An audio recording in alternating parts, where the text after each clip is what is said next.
നമസ്കാരം. ഒറ്റപ്പാലത്തെ BJP സ്ഥാനാർത്ഥി major Ravi സാറാണ് ഈ ഒരു സമയത്ത് നമ്മോടൊപ്പം ചേരുന്നത്. സാർ നമസ്കാരം. നമസ്കാരം.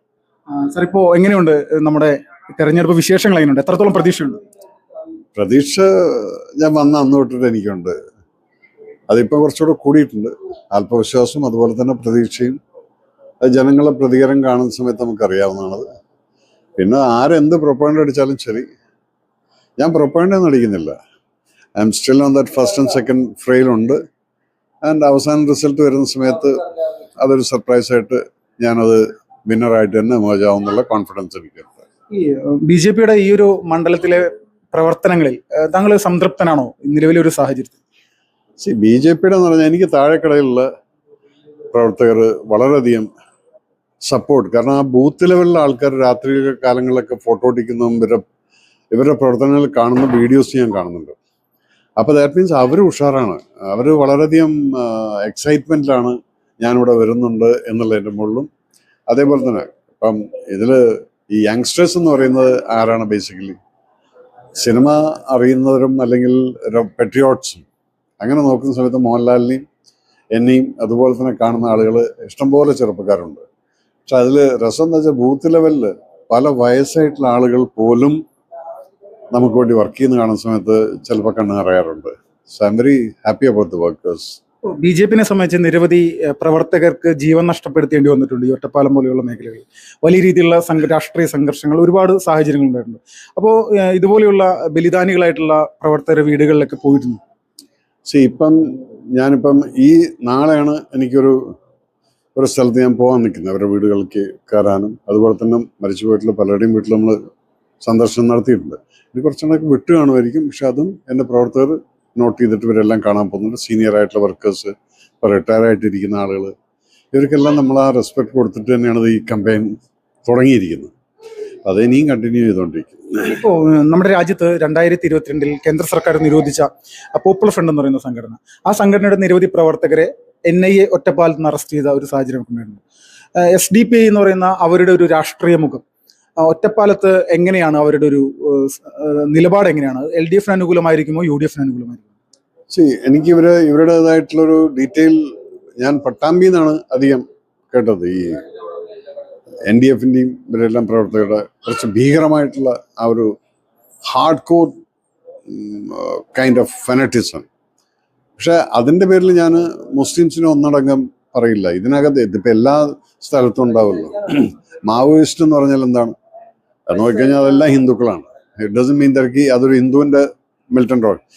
ഈ ഇങ്ങനെ മിലിറ്റൻസി അല്ലെങ്കിൽ ടെററിസം എന്ന് പറയുന്നത് ഇത് ഏതൊരു വിഭാഗത്തിലുള്ള കുറച്ച് സാമൂഹ്യ ദ്രോഹികൾ, സമൂഹ വിരുദ്ധരായിട്ടുള്ള തലയിൽ എന്തൊക്കെയോ തലക്ക് വെച്ച് കയറ്റിക്കൊണ്ട് വിദ്വേഷം മാത്രം പരത്താൻ നിൽക്കുന്ന ആളുകളാണ് ഈ ടെററിസ്റ്റ് അല്ലെങ്കിൽ PDF അല്ലെങ്കിൽ ജമാഅത്തെ ഇസ്ലാമി അത് ഇതെന്നൊക്കെ പറയുന്നത്. പക്ഷെ അതും മുസ്ലിം പോപ്പുലേഷനുമായിട്ട് ഞാൻ ഒരിക്കലും കൂട്ടിക്കണക്കില്ല. കാരണം ഞാൻ സ്നേഹിക്കുന്ന കുറേ ആളുകൾ പല കാര്യത്തിനും ഒരു വിളിക്ക് അപ്പുറത്തുള്ള പല സഹോദരങ്ങളും ആ സമുദായത്തിലുമുണ്ട്. അപ്പം ഇവരുടെ പ്രവർത്തനങ്ങൾ എന്ത് തന്നെ ആയാലും ശരി, അത് NIA പിടിച്ചിട്ടുണ്ടെങ്കിൽ അതിൻ്റെ റീസൺ ഉണ്ട്. അതിന് നിങ്ങൾ ജാതിപരമായിട്ടോ അല്ലെങ്കിൽ വർഗപരമായിട്ടോ പാർട്ടിപരമായിട്ടോ ചിത്രീകരിക്കേണ്ട ആവശ്യമില്ല. അവർ തെറ്റ് ചെയ്താൽ അവർ തെറ്റ് ചെയ്തിരിക്കും. അത് ഒരു ഹിന്ദു സംഘടനയാണെങ്കിൽ ശരി, ടെററിസം എന്നുള്ളത് നമ്മൾ വിൽ നോട്ട് അക്സെപ്റ്റ് ഇറ്റ്. അത് ഇന്ത്യയുടെ ഒരു പോളിസിയാണ്. അതിനകത്ത് അൺഫോർച്ചുനേറ്റ്ലി ഇതുപോലുള്ള സംഘടനകളാണ് ഇപ്പം ആക്റ്റീവായിട്ട് നിൽക്കുന്നത്. മാവോയിസ്റ്റുകൾ പോലും ഒരുവിധം ഒതുങ്ങിയിരിക്കുന്നു. ഇതിപ്പോഴും അവിടെ നിന്ന് കയറി വരുന്നത്. കാരണം എന്താ വെച്ചാൽ പാകിസ്ഥാൻ സ്പോൺസേഡ് മിലിറ്റൻസി എന്ന് പറയുന്നതൊക്കെ തന്നെയാണ് ഇത്. അവരെ മാറ്റിയെടുക്കണമെങ്കിൽ അത് ഏത് രീതിയിൽ എന്നുള്ളത് സാമവേദ ദണ്ഡം അത് എല്ലാം വേണ്ടി വരുമായിരിക്കും. പക്ഷെ അതിനൊരു സമുദായത്തിനെ ഞാൻ കുറ്റപ്പെടുത്തില്ല. അവരാർക്ക് വോട്ട് ചെയ്യുമെന്നുള്ളത് ചിലപ്പോൾ നിങ്ങൾ സർപ്രൈസ് ആയിരിക്കും. എനിക്ക് വോട്ട് ചെയ്യാനും കുറേ മുസ്ലിംസ് സഹോദരങ്ങൾ ഇവിടെ ഒറ്റപ്പാലത്തുണ്ട്. അതെനിക്കറിയാം. അത് വാർഡിൻ്റെ അക്കൗണ്ട് എടുക്കുമ്പോൾ നിങ്ങൾക്ക് അറിയാൻ സാധിക്കും അത്. അപ്പോൾ ഒരിക്കലും ഞാൻ അവരുടെ വോട്ട് എവിടെ പോകുന്നുള്ളത്, എവിടെ പോയി കഴിഞ്ഞാലും it hardly makes a difference to me. എന്നെ സ്നേഹിക്കുന്നവരെ എനിക്ക് വോട്ട് ചെയ്ത് കഴിഞ്ഞാൽ ഞാൻ ജയിക്കും എന്നുള്ള ഉറപ്പുണ്ട്. അതിനകത്ത് രാഷ്ട്രീയം ഞാൻ കാണുന്നില്ല. ഞാനെന്ന വ്യക്തിക്കുള്ള ഒരു വോട്ടും കൂടെ ഉണ്ട് അതിനകത്ത്. നമ്മുടെ CPM ആണെങ്കിൽ പരസ്യമായിട്ട് SDPയുടെ വോട്ട് വേണ്ട എന്ന് പറയുന്നില്ല. അപ്പോൾ സ്വാഭാവികമായിട്ട് അത് ലഭിച്ചോട്ടെ എന്നുള്ളൊരു കാഴ്ചപ്പാടായിരിക്കുമല്ലോ. അതിനോട് പൊതുജനങ്ങൾ ഏത് തരത്തിലുള്ള നിലപാട് സ്വീകരിക്കണമെന്ന് താങ്കളൊരു അഭിപ്രായം? സി പി എമ്മിന്റെ പ്രശ്നം എന്താണെന്ന് ചോദിച്ചാൽ സി പി എമ്മിൽ ഹാർഡ് കോർ കമ്മ്യൂണിസ്റ്റ് എന്ന് പറഞ്ഞിട്ടുള്ള കുറേ ആൾക്കാരുണ്ട്. അത് പാവപ്പെട്ട അണികളാണ്. ഈ അണികൾക്ക് അവരുടെ തലയിൽ ആ റെഡ് അരിവാൾ ചട്ടിക നക്ഷത്രം എന്ന് പറഞ്ഞാൽ അതൊരു വികാരമായിട്ട് കൊണ്ടു നടക്കുന്നവരുണ്ട്.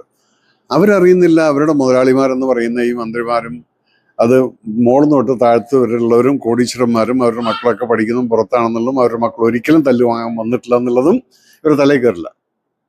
അപ്പം ആ ആൾക്കാരുടെ വോട്ട് എന്നും അവർക്ക് കിട്ടും. അതെന്താണ്? അതുകൊണ്ടാണ് സി പി എം എപ്പോഴും വികസനത്തിന് എതിരാവുന്ന എന്തുകൊണ്ടാ?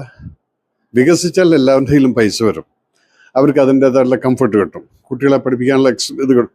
അതവർ ആഗ്രഹിക്കുന്നില്ല. അതുകൊണ്ട് കുറച്ച് കമ്മ്യൂണിസം ഇവിടെ ബാക്കി നിൽക്കുന്നുണ്ട്. അതും തീരേണ്ട സമയമായിരിക്കുന്നു. ഇപ്പോൾ ഒറ്റപ്പാലത്തെ സാധാരണ ജനങ്ങളിടയിലേക്ക് താങ്കൾ ചെല്ലുന്ന സമയത്ത് ഇപ്പോൾ ഒറ്റപ്പാലം മുനിസിപ്പാലിറ്റി മാറ്റി നിർത്തി കഴിഞ്ഞാൽ പഞ്ചായത്തുകളിൽ BJP വലിയൊരു സ്വാധീനമുള്ള ഒരു പാർട്ടിയായിട്ട് കണക്കാക്കാൻ സാധിക്കില്ല. എന്നാലും ജനങ്ങളിടയിലേക്ക് ഇറങ്ങി ചെല്ലുന്ന സമയത്ത് ഇത്തവണത്തെ ഒരു ആത്മവിശ്വാസം എന്താണ്? ഏത് രീതിയിലാണ് ജനങ്ങൾ ഒരു പ്രതികരണം? ബിക്കോസ് ആ വാംത്ത്, അത് മേജർ രവി എന്ന് പറയുന്ന സമയത്തുള്ള എൻ്റെതായിട്ടുള്ള ആ ഒരു പേഴ്സണാലിറ്റി അവിടെ നിൽക്കുന്നത്. എന്നെ ഇപ്പം പരിചയപ്പെടുത്തേണ്ട ആവശ്യമില്ല. ബിക്കോസ് ഓഫ് എൻ്റെ സോഷ്യൽ മീഡിയ ആക്ടിവിറ്റീസും അതുപോലെ തന്നെ എൻ്റെ സോഷ്യൽ കമ്മിറ്റഡ് ആയിട്ടുള്ള ഞാൻ പല സഹായങ്ങളിലും വെള്ളപ്പൊക്കത്തിൻ്റെ സമയത്ത് ഞാൻ ജനങ്ങൾക്ക് വേണ്ടി രക്ഷാപ്രവർത്തനത്തെ ഇതെല്ലാം ജനങ്ങൾക്ക് അറിയാം. അപ്പം മേജർ രവി എന്നുള്ള ആളെന്നെ പരിചയപ്പെടുത്തണ്ട.